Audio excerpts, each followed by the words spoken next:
Good afternoon and welcome to the Midday News here on Joy 99.7 FM. We're also live on Love 99.5 FM in Kumasi and over 30 affiliates across Ghana's 16 regions. We're on Radio Justice in Tamale, Radio Kwando in Kwando, Fafaya FM in Joje. We're on Gangai FM in Jirapa, live on X Spaces, Facebook Live and myjoyonline.com. The Midday News is sponsored by Petrol Sol, your clean fuel in full quantity.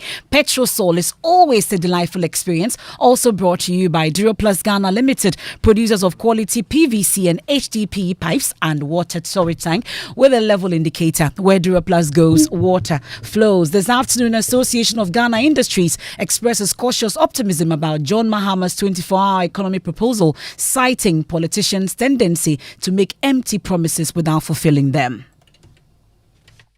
Because we've heard, in different times and different periods, different regimes, promises of financial support, promise of tax incentives. Sometimes it becomes a different thing when you are faced with the reality. We'll also get to hear from CDD on how to hold politicians to their promises. Also, apathy clouds next week's district level elections, with some voters saying they are not interested in casting their ballot because years of voting has not improved conditions in their communities. Do you know your assemblyman? No, please, I don't know. Yeah, minimum assemblyman. Yes, I know my assemblyman. No, I don't know my assemblyman. No, I don't know my assemblyman. No, I don't know. I haven't seen it before. We'll get to hear from the network of assembly members, plus the local government's ministers rally for Ghanaians to go turn out in their numbers to vote next week. Also, the Electoral Commission is meanwhile deploying some 115,000 officials across the country for the exercise. We have sports. Asante Kotoko inch closer to the Ghana Premier League title after a vital win over Hearts of Oak. Safe driving saves lives. Drive safe. And we need you alive to build Ghana together. Words of the DVLA as he admonishes drivers to strictly abide by safety regulations ahead of the festive season in less than 2 weeks. We all need you alive to build Ghana together.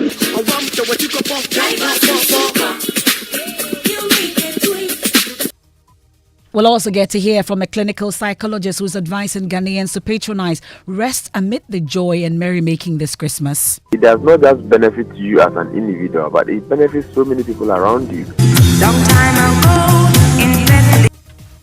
And we have more. Christmas is here, the lights are here, joy is here. I'll tell you about the 2023 Light Up the City event and the Christmas parades that have sparked a festive mood for many. Light up the parade, light up the city, and the parade that we saw today is something that will grow in leaps and bounds and become a very iconic event for Ghana.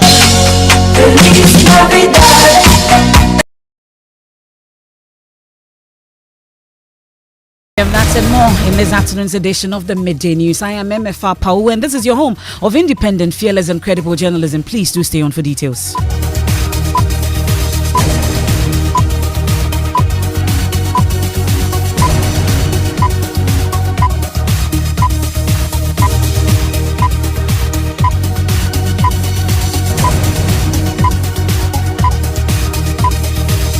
Many thanks for your company. We start off with the 24-hour economy and the debate that has sparked. The Association of Ghana Industries has expressed guarded confidence in the 24-hour economy policy championed by the National Democratic Congress. The chief executive of AGI, said Chuma Kwabwa, explains that the implementation of the 24-hour production for industries is contingent on the state of the economy and demand. Therefore, not all businesses can operate on a shift basis. Listen to the NDC Communications Officer Sami Jemfi explaining the concept on the probe.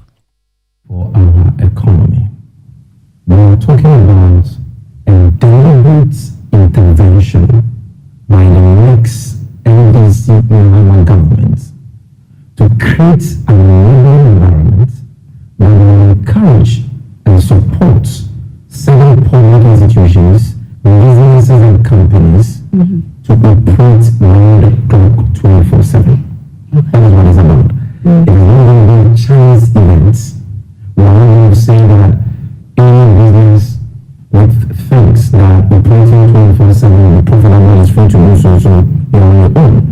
This is going to be a deliberate intervention by the government to create the enabling environment that will make it possible for a lot of companies, businesses, and public institutions to operate around the clock. And as President Mahama indicated in the tape you just played. This is not a mere political rhetoric. It's important to make that point. Neither is it a mere slogan calculated for votes. It is a well thought through strategy which has its roots in the 14-year development plan which was put together under the ex-Wal NDC Mahama government and published in 2018, I believe. It was captured in our 2020 manifesto, specifically on page 105. Okay. So this is not something that we just... Well, that's the National Communications Officer, Sami Jane Fida, explaining on the probe. But listening to the CEO, Seth Chuma Kwabwa, also on the same program, he indicated that for the policy to work effectively, businesses should be granted tax incentives and financial support. If you don't have the volume of business to produce 24 hours, you wouldn't do so. If you have business, you have orders that you cannot satisfy within 8 hours, you run shifts. And indeed, a lot of companies run shifts. Sometimes they do 2 shifts, sometimes they do 3 shifts. But depending on the state of the economy and the demand for their products, then they may decide to cut down. Sometimes they even go to the extent of even doing less than the 8 hours. They are not saying that it is an end in itself. Okay. It's a means to an end. It's a way to facilitate activities to achieve your objective. So as far as you see it in that context, then it's fine. And it means that other things must be at play for it to work well. And he's mentioned a couple of things: the tax incentives, financing, provision of financial support, infrastructure, and all that. Yeah. So if all these detail comes, then we would see it as a good program. So it's not just the number of hours you are working, which is being emphasized, but all these other details. But as far as these other details are concerned, it's very difficult to make a judgment now, because we've heard, in different times and different periods, different regimes, promises of financial support, promise of tax incentives. Sometimes it becomes a different thing when you are faced with the reality. So many things happen in the economy. Well, we can also hear from the CEO of Petrosol Ghana, Michael Buzombil. He's also been giving advice on how businesses can survive in this tumultuous economy, saying businesses should take their destinies into their own hands to strive. So for us as business operators in an economy like this, that over the years, our political leadership have acted in ways that suggest quite strongly that they are not disciplined, because we are talking of financial discipline. So for us as business operators, our approach has been to assume that we don't have a father in order to survive. So what it means is that for any serious business person operating in a business climate like this, you better take worst case scenario approach. And that worst case scenario approach is to first assume that what is being presented as budget, nothing will be done about it.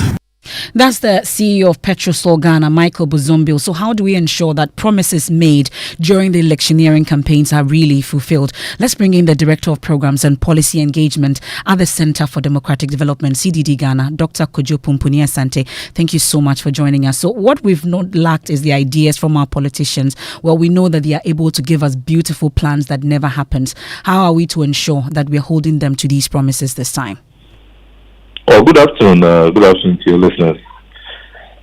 I think the issue of manifesto promises, I think, has become more important for all of us, because at least in the last maybe 2 or 3 elections, manifestos have become almost the blueprint for governance for political parties.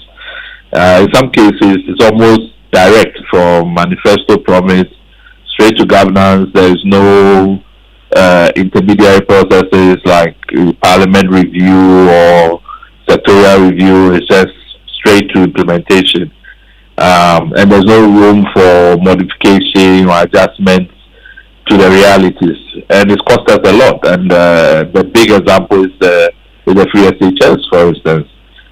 So I think that we have to really invest some time in engaging the political class when they are making these promises. I mean, one of the first things I think is a challenge is the sequencing. So the flag bearer for the NDC was sort of elected last year, and since that time, there's a lot of ideas that he's put out. You would want that the sectors that are involved in producing or articulating our needs. We would have put out, those needs before the politicians start responding to those needs. So whether it's the AGI, GUTA, civil society, even media, there has to be things that are put out that we know these are our collective needs that people are responding to. And I think what you do get is that the ideas are put out and then there's a reaction, and it really is not a good use of our time and effort. And maybe it's not too late. We are getting in 2024. Mm-hmm. I would say that the sectors should really put out some of the issues that they want addressed by the party, so that we can have a more disciplined process for engagement. When we did the manifesto project in 2020, there were so many things, even the political feasibility of what has been promised. Remember that we have an IMF program that's running for 3 years. It means that we are already committed to certain things. So when somebody makes a promise, how are they going to fund it? All of those things have to be checked. What is the cost, and can we pay for it? So there are many things that I think for me is a worry at the moment because of the way these things are flying around. I want to see, for example, the 24-hour economy. What's the document? I want to see a document that articulates what it is, what the objectives are, how is it going to be funded, so that it can be properly interrogated. We didn't have that in the last time when we did like 1 million one constituency, for instance. At the end, there are many things that were changing as we were going along. So there's a lot of work we have to do now before we even get into the active process of campaigning as well. Okay, that's Dr. Kojo Pumpunia Sante. He's the Director of Programs and Policy Engagement at the Center for Democratic Development, CDD, Ghana. Well, we'll stay a while longer on issues relating to politics, and Vice President Dr. Mahmoud Bawumia says his statement with respect to the credit scoring system in Ghana has been misconstrued. Speaking at the 57th congregation at the KNUST, the Vice President was reported to have said Ghanaians can use the Ghana card to buy cars under the credit scoring system.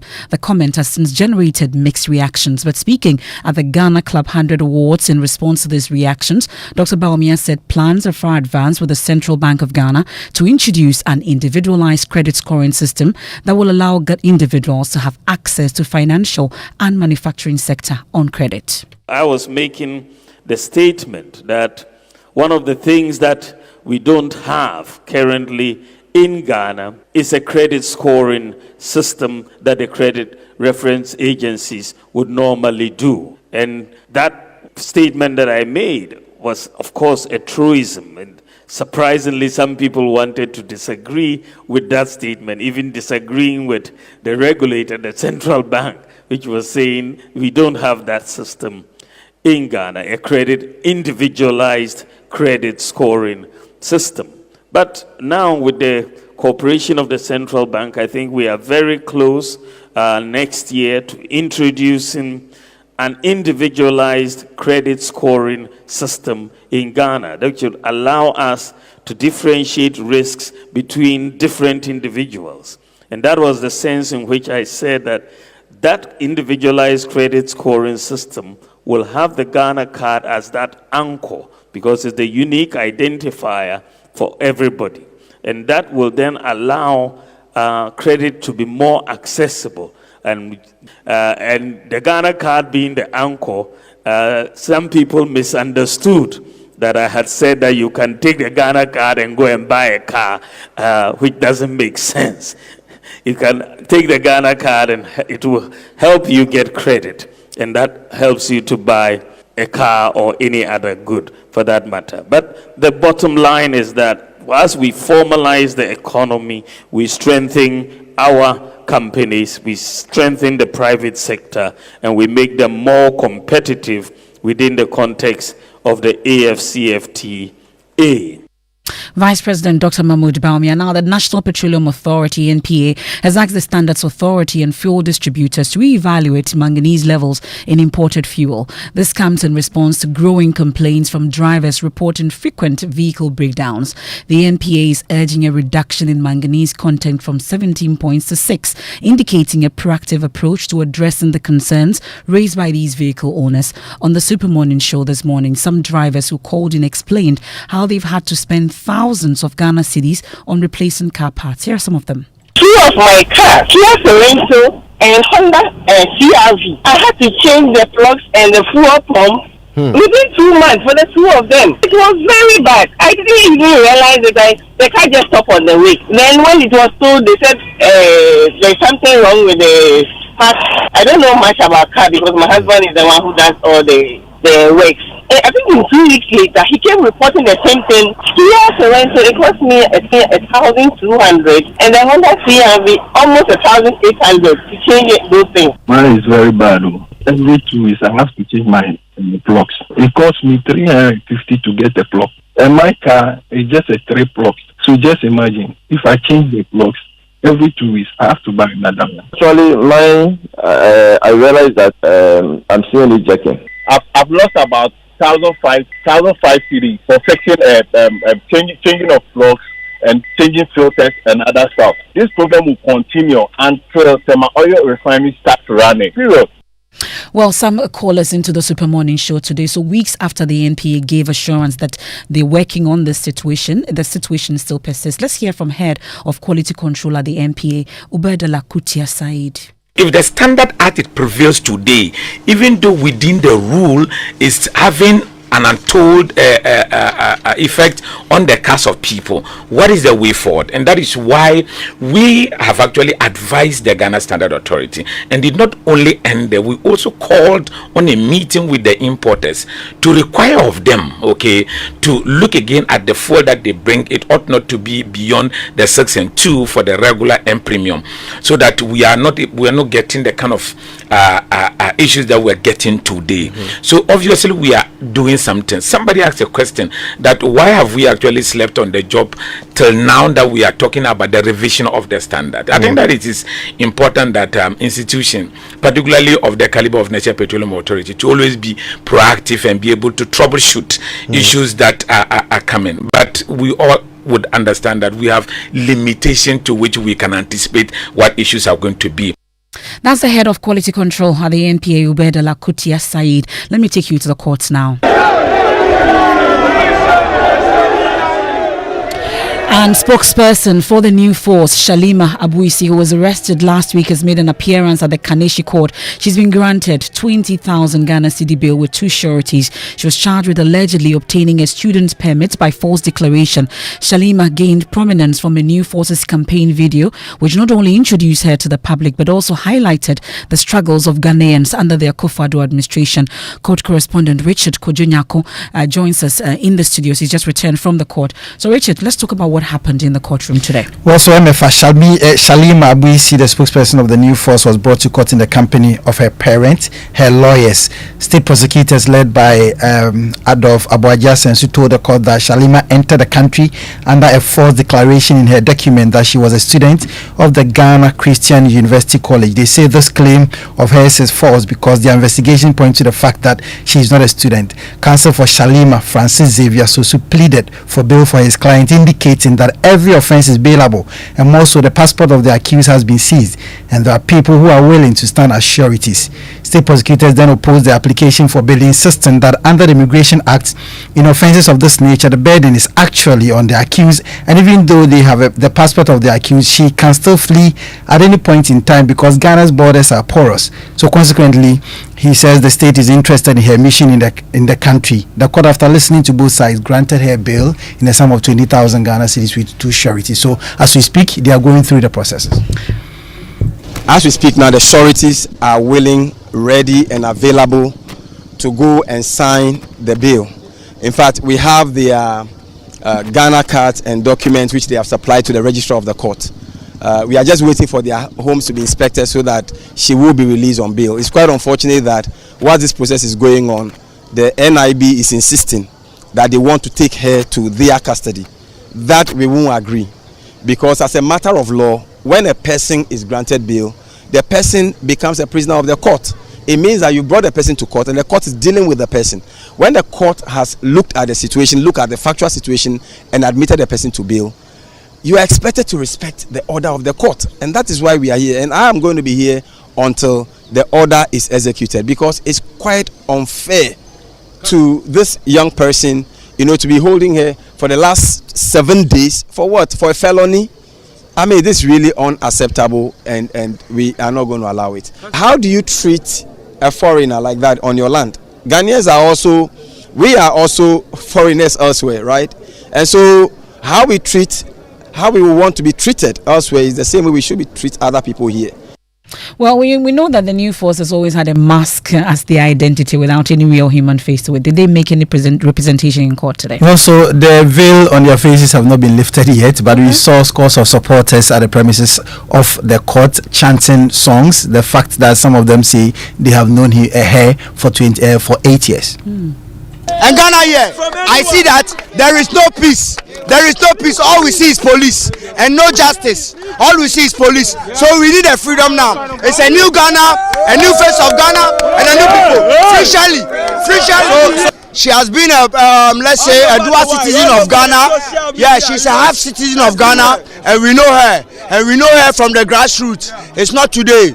We've been working for her. She have a lot of entities. So we say, Free Shirley. For how long have you known her? Oh, really? I've known Mother Shirley for about 8 years now. Free Mother Shirley. Free Mother Shirley. Yes, so my meeting here was Shirley. Madam Shirley. Oh, you can say circle higher, Accra higher. Ono na boy, maame na boy nti na wa say so munjan because ono na boy kakra. Let's take a quick break here on the Midday News from the supporters in the court.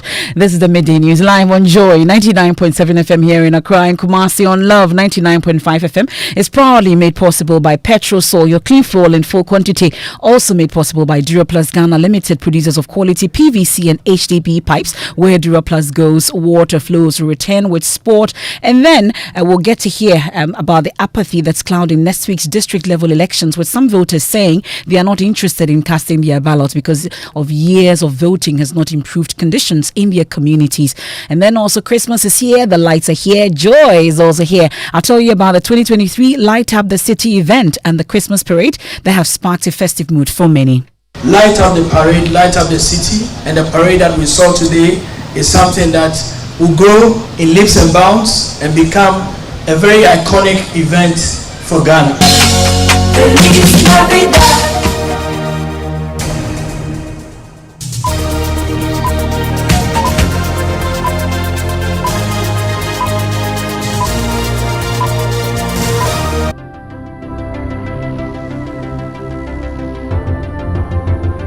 When budgets are tight and money difficult to come by, you want to be sure you get the best value for your money. These are not times to be spending money fixing expensive engine problems because of cheap fuel and lubricants. Drive to a Petrosol station today and buy your quality fuel and lubricants, and rest assured of fuel that lasts long and lubricants that prevent expensive engine problems. Hear the sound. Petrosol, clean fuel in full quantity.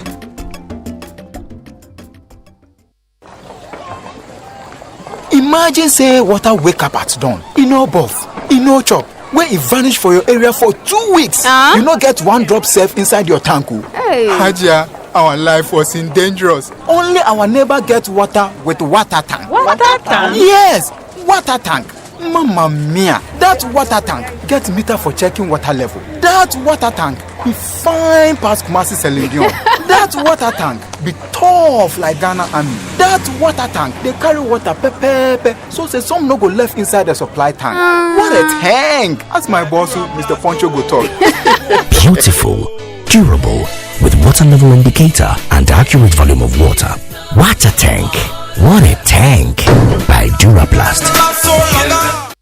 It is your time to vote for your assembly members and unit committee members. So get involved and vote. Citizens of Ghana, this is an urgent call from the National Commission for Civic Education, NCCE. District level election is here again. This year's election will take place on the 19th of December 2023. Every 4 years, Ghanaians are enjoined to elect citizens to serve as assembly and unit committee members to help facilitate the development of your community and the district. The time to exercise that civic duty is now. On Tuesday, December 19th, 2023, visit your voting center between 7 a.m. and 5 p.m. with your valid voter's ID card and cast your vote to elect your preferred candidate. Remember, democracy begins at the local governance level. Your vote counts. Vote for development change agents. Vote for Ghana. A message from the National Commission for Civic Education, NCCE. Thanks for staying with us here on the Midday News. Let's do sports. Thank you very much, Emefa. So over the weekend, Asante Kotoko emerged 3-2 winners over Hearts of Oak in a dramatic clash at the Baba Yara Stadium. Kotoko are now on 22 points, just 4 behind league leader Samatex. Now, assistant coach David Oklu believes the win can inspire them to challenge for the title. It's all about consistency. You could see that for some time now, we've been performing and we are keeping the consistency. I think gone are the days. Football is dynamic. It keeps changing. So that's the difference you've seen today. Like I said, it's about consistency.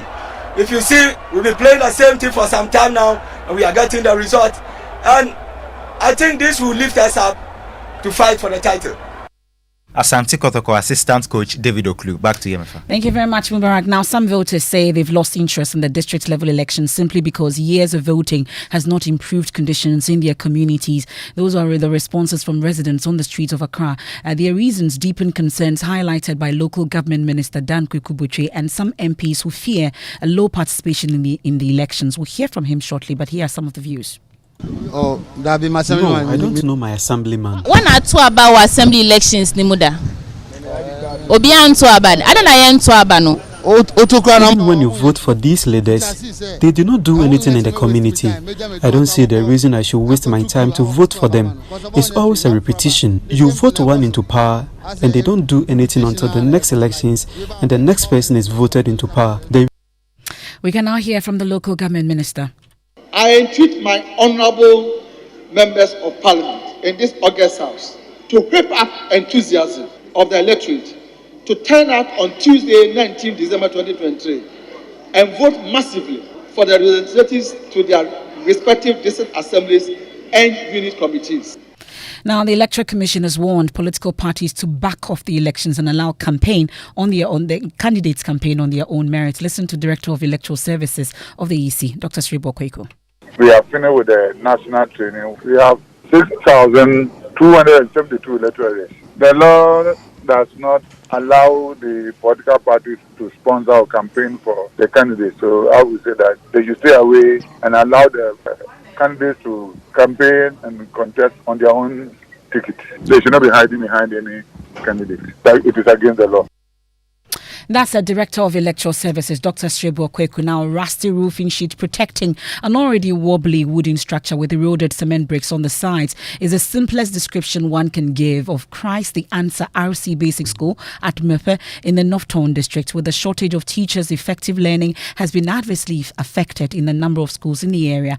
Clinton Yeboah visited the communities and has come through with today's episode of Ghana Schools of Shame. The structure is worn out, weathered and hangs loosely, but accommodates not less than 60 pupils in the school all the years gone by. The classrooms are crafted from standing wood, walled with plain concrete blocks, serving as a mini wall. Classes come to an abrupt close when the clouds gather. If the rain will come to the schoolroom, we don't have sitting place, so the madam will close us, then we go. The school is located in the Emefa traditional area. Their predicaments come on the blind side of an abandoned classroom block. P.T.S. Agbemo Nomenyo is the assembly member. And we are hoping that as the contractor was on site and what he told us, this project will have finished earlier for students to move into the classrooms. All efforts for the project to be completed are proof future.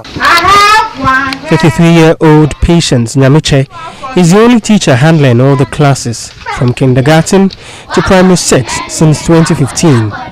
with no remuneration. Patience is motivated by the smiles of her pupils to persevere in teaching. But we are two. The person that is my headmaster has passed away, and I'm here alone. That's our schools of shame. Now, the Driver and Vehicle Licensing Authority has reiterated the need for road users to abide by the safety regulations as the festive season approaches. We can hear from Director of the Driver Training Testing Licenses at DVLA, Kafui Semovo.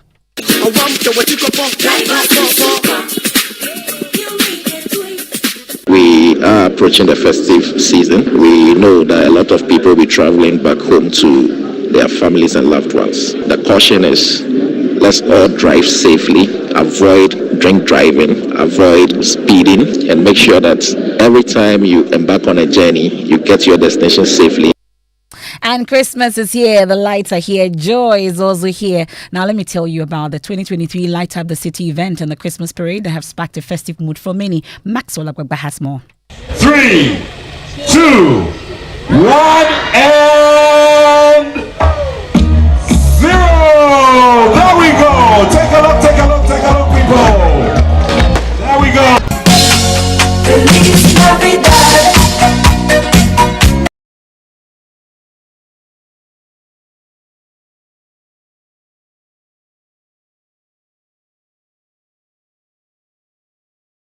Sounds of Christmas carols filled the air at the main event.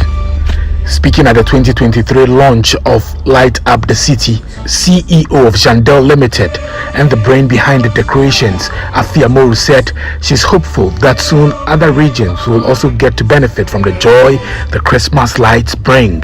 This year, we have the pleasure of hosting over 300 children from the community and orphanages to join in the parade, and many of our sponsors have donated gift items to make their celebration even more special.